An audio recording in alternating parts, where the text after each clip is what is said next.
বলে ঘুরো নয়, ফাঁসি ফাঁসি ফাঁসি চাই, শেখ হাসিনার ফাঁসি চাই। ভাগিল রে ভাগিল, ভাগিল রে ভাগিল, শেখ হাসিনার জামাই নয়, মোদির বউ নয়, শেখ হাসিনার জামাই নয়।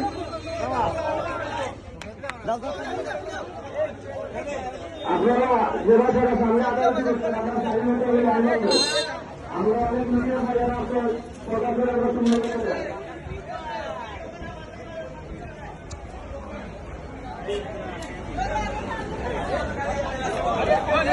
খান্দা তো ভাই বহুত পুষ করেছে আমি